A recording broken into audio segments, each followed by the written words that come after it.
Hello everyone, welcome back to my educational YouTube channel commerce knowledge pool. मैं हूं professor Dishita Sethia और आज मैं 12th standard students of Maharashtra state board के लिए इम्पॉर्टेंट वीडियो लेके आई हूँ। यस स्टूडेंट्स, आप सभी ने देखा होगा कि जो भी मैंने ओसी में आईएमपी क्वेश्चंस बोले थे, डिस्टिंग्विश बोले थे, वही आपको पेपर में मिला था। इवन जो लॉन्ग क्वेश्चंस भी आपको मैंने बताया था उसमें से ही आए थे। उसी तरह से मैंने आप सभी के लिए एसपी का एक आईएमपी वीडियो बनाया। कुछ स्टूडेंट्स ने मुझे कमेंट बॉक्स में मेंशन करके भी रखा है कि यस टू मैम, आपने जो बताया था वही हमें पेपर में आया था, तो प्लीज़ एसपी का भी इसी तरह से इम्पॉर्टेंट वीडियो बनाए।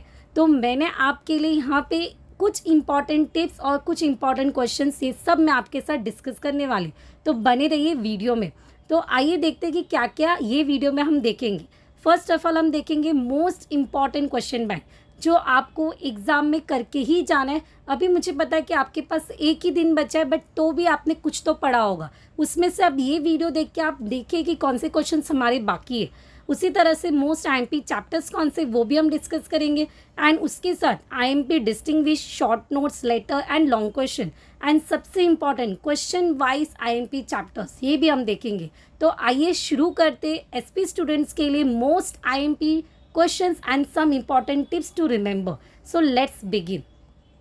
स्टूडेंट्स, यहाँ पे मैंने कुछ डिस्टिंग्विश लिखे। ऐसे तो हम देखेंगे तो डिस्टिंग्विश आपको हर एक चैप्टर के करके ही जाने, बट अगर आपने एसपी को अच्छे से नहीं पढ़ा है, अगर आपको बहुत ज़्यादा मुश्किल हो रहा है कि अभी हम क्या करें, तो इतने डिस्टिंग्विश तो आपको करके ही जाने। यस स्टूडेंट्स, जो भी मैंने यहाँ पे डिस्टिंग्विश लिखे हैं जिसको मैंने रेड मार्क किया है, तो यहाँ पे जितने भी डिस्टिंग्विश मैंने रेड मार्क किए वो आपको कंपलसरी ही पढ़ के जाना है स्टूडेंट्स, क्योंकि आपका डिस्टिंग्विश होता है वो बहुत ज़्यादा स्कोर करता है।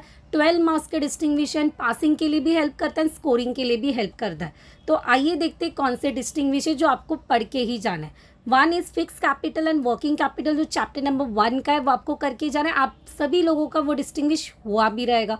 उसी के साथ shares and debentures, equity shares and preference shares, own capital and borrowed capital, IPO and FPO, ये भी करके जाना है। इवन अगर हम देखेंगे फिक्स कैपिटल के साथ उसके साथ बुक बिल्डिंग मेथड है, fix method and book building method, right share and bonus share, जिसमें आपको पता होगा चैप्टर नंबर 3 में राइट इश्यू है, बोनस इश्यू है, right, transfer of share, transmission of share, dematerialization, rematerialization, ये भी जो डिस्टिंग्विश स्टूडेंट काफ़ी बार रिपीट हुआ आपके बोर्ड एग्जाम में। इंटरिम डिविडेंड, फाइनल डिविडेंड, ये भी आपको पढ़ के जाना है। उसके साथ डिविडेंड एंड इंटरेस्ट, तो एक कुछ लिस्ट ऑफ डिस्टिंग्विश आपको करके जाना है। अगर ओवरऑल हम देखेंगे तो पहला काम आप सभी का होना चाहिए कि हर एक चैप्टर के डिस्टिंग्विश के एटलीस्ट 6 पॉइंट्स आप पढ़ के जाओ।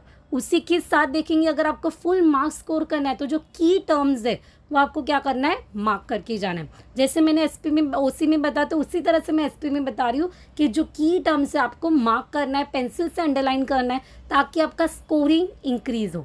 नेक्स्ट शुरू करेंगे कि कौन से ऐसे इंपॉर्टेंट शॉर्ट नोट्स है जो आपको पढ़ के जाना है।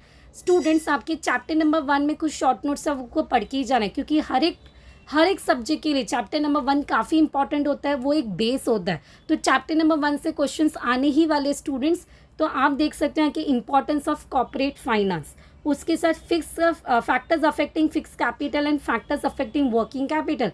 आपको पता रहेगा कि वो बहुत ज़्यादा लॉजिकल आंसर है कि फिक्स कैपिटल मतलब लॉन्ग टर्म इन्वेस्टमेंट है, वर्किंग कैपिटल मतलब शॉर्ट टर्म इन्वेस्टमेंट है। तो अगेन आप वो लॉजिकली उसको याद रख सकते हो। Capital structure again important answer for short note, ये आपको ये सब चैप्टर 1 के हैं, आपको पढ़ के जाए। उसी के साथ बोनस शेयर है, राइट इश्यू है, फंक्शन ऑफ स्टॉक एक्सचेंज, जो आपका लास्ट चैप्टर है, chapter number 12, again it is important. उसके साथ एडीआर, जीडीआर, अगेन आपको चैप्टर 3 में है, वो भी इंपॉर्टेंट है। Methods of issue of shares, that term and condition of acceptance of deposit, again ये भी आपको पढ़ के जाना है। Benefit advantage of depository system, features of interim dividend, public deposit and return earning, again वो चैप्टर 3 का है। तो यहाँ पे जितने भी मैंने अभी जो स्टूडेंट्स है जिसका पढ़ाई नहीं हुआ है उनके लिए जो मैंने रेड में मार्क करके रखा उतना पढ़ के जाना है। उसके अलावा यहाँ पे जितने भी मैंने बहुत कम मेंशन किए स्टूडेंट्स, इससे भी ज़्यादा आपके लिए इम्पॉर्टेंट होगा जो आ सकता है, बट इतने आपको पढ़ के ही जाना है क्योंकि हमारे पास टाइम कम है। तो इतने आपको करके जाना है, that is for short note. जो क्वेश्चन नंबर 5 में आता है आपको, that is for 8 marks. Next हम देखेंगे लेटर्स। अभी लेटर्स में देखेंगे, आप सभी को पता होगा कि लेटर लिखने का एक फॉर्मेट है। अगर आपने वो वीडियो चेक नहीं किया तो मैं आपको लेटर्स कैसे लिखना है उसका वीडियो आपको उसका लिंक आपको मैं डिस्क्रिप्शन बॉक्स में मेंशन कर दी तो आप वो चेक कीजिए, ठीक है। तो लेटर्स अगर हम देखेंगे तो issue of share certificate is the payment of dividend through dividend warrant, payment of dividend through ECS और NEFT, issue of bonus share, reply letter, allotment of debenture, payment of interest through interest warrant. जो भी मैंने red mark किया ना students, आपको पढ़ के ही जाना है। Payment of interest through ECS and NEFT, conversion of debenture into equity share, जहाँ पे ये बता रहा है कि हमारा डिबेंचर किस में कन्वर्ट हो रहा है, इक्विटी शेयर्स में कन्वर्ट हो रहा है। Redemption of debentures, thanking depository for fix deposit, renewal of deposit and repayment of fix deposit. This are the most important letters जो आपको करके जाना है, बिकॉज स्टूडेंट्स अगर आपने लेटर करेक्ट लिखा ना तो आपको पूरा 10 मार्क्स मिलेगा। लेटर में मार्क्स कम नहीं हो सकता, तो you have to compulsorily letters आपको करके जाना है। किस तरह से लेटर लिखना है उसके लिए मैं आपको लिंक प्रोवाइड करी, आप डिस्क्रिप्शन बॉक्स में चेक कीजिए किस तरह से हम लेटर ईजिली याद कर सकते हैं और लिख सकते हैं। नेक्स्ट अगर हम शुरू करेंगे तो लॉन्ग क्वेश्चन। अभी स्टूडेंट्स आपको लॉन्ग क्वेश्चन 8 मार्क्स के लिए आता है, तो यहाँ पे जितने भी मैंने क्वेश्चंस दिए वो आपके लॉन्ग क्वेश्चंस के लिए भी हो सकते हैं एंड शॉर्ट नोट्स के लिए भी हो सकते हैं। तो अगर आपने इतना भी कर लिया ना लॉन्ग क्वेश्चन, तो आप शॉर्ट नोट्स भी लिख पाएंगे एंड लॉन्ग क्वेश्चन भी लिख पाएंगे। कौन से क्वेश्चन से, तो मैक्सिमम जो क्वेश्चन है that is from chapter 2 and 3। Equity shares का फीचर्स, प्रेफरेंस शेयर्स का फीचर्स, डिबेंचर का features, types of preference share जिसमें आपको पता है cumulative, non cumulative, redeemable, non redeemable, provision for allotment of debenture, ये आंसर भी स्टूडेंट लॉन्ग क्वेश्चन के लिए आया है। टाइप्स ऑफ डिबेंचर ज़्यादा है। फीचर्स ऑफ शेयर्स, स्टूडेंट्स यहाँ पे फीचर्स ऑफ इक्विटी शेयर नहीं पूछा है, फीचर्स ऑफ शेयर्स पूछा है। अगेन यहाँ पे स्टूडेंट्स मिस्टेक करते हैं, तो शेयर का फीचर्स आपको लिखना है। स्टेप्स इन इशूइंग शेयर्स, उसमें कुछ स्टेप्स से आपको याद रखने। फीचर्स ऑफ बॉन्ड्स है, types of bonds and features of dividend. ये सब क्वेश्चंस आपको किसके लिए पढ़ना है, that is for long question compulsorily पढ़ना है। इसमें से कुछ शॉर्ट नोट्स भी आपको आ सकते। अभी हम देखेंगे कौन से क्वेश्चंस है या किस तरह से हम स्कोर कर सकते, कितना स्कोर कर सकते हो, पासिंग क्राइटेरिया क्या होगा। तो स्टूडेंट्स मैंने यहाँ पे लिखा है कि अभी भी अगर आपने कुछ नहीं पढ़ा तो इतना पढ़ के जाना है। कैसे हम पढ़ेंगे, तो यहाँ पे पहले क्वेश्चन नंबर 1 जो ऑब्जेक्टिव्स है आपको हर एक चैप्टर के ऑब्जेक्टिव्स करके जाने। जैसे कि आपने देखा रहेगा कि ओसी में भी एकदम सिंपल ऑब्जेक्टिव्स आए थे, उसी तरह से टेक्स्ट बुक के पीछे के आपके ऑब्जेक्टिव्स आपको कवर करने। अभी भी आप करने बैठोगे तो हो जाएगा स्टूडेंट्स, आप ट्राई कीजिए। Question number 2 explain the term of concept, again text book के पीछे से ही करना है फ्रॉम ऑल चैप्टर्स, जो 8 मार्क्स कैरी करेगा। क्वेश्चन नंबर 3 केस स्टडी है जो 6 मार्क्स है, again from text book have to cover.